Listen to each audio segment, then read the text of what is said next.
I know we're only halfway through November, but with the holidays coming up, 2025 is basically over as far as I'm concerned. So let's talk about my 6 for 2026, the 6 fantasy series that I plan on prioritizing as the highest on next year's reading agenda. Starting off with The Faithful and the Fallen, I also have the start to the Bloodsworn trilogy, so these are kind of a little interchangeable, but just know that John Gwyn will be read next year. This one seems like a truly epic fantasy series, with a warrior trying to prove himself, ancient prophecies between dark and light, and like a war to end all wars with giants. I've also heard it kind of gives like Game of Thrones mixed with Outlander. I've just heard non-stop hype about this book, so y'all better not let me down. Next up we have Sins of the Zodiac, because man, I miss the Twisted Sisters and them torturing me emotionally. So I'm very excited to dive back into the Solariaverse. It's in the same world as Zodiac Academy, but it's in a different country where the only magical fortress where Fae can access and activate their like elemental magic is currently under magical war siege. Two things these authors really do well that I really love as a reader are insane plot twist endings and true enemies to lovers where you hate the MMC as much as the FMC,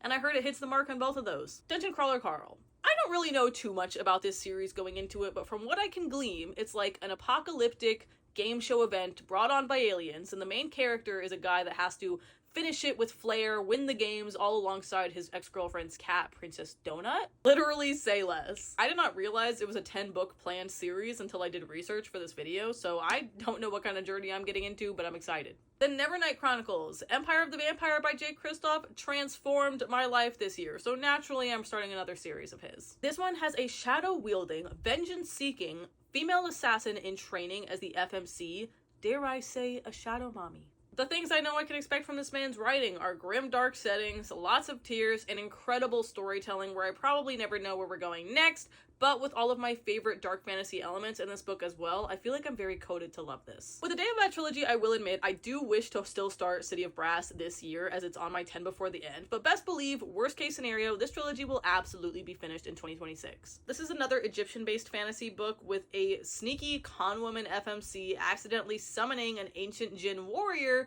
basically shattering her ideals of like magic not existing, and then also discovering a brewing ancient war between both of their species. Finally, I'm cheating for the last one, but I do have the starts to both of the series in the whole Melissa Rorick epic 9 series planned book universe, and I'm determined to start. Both of these are dark fantasy. We have female assassins in one, and then we have like a Fae legacy being forced to serve a god in another one. Overall, a great time. I've heard pretty mixed things about the reading order with these two books, so I'm just gonna start with the first of both of them and see where I want to go from there. And I'm curious, let me know, what are your series priorities for 2026, and do we have any in common?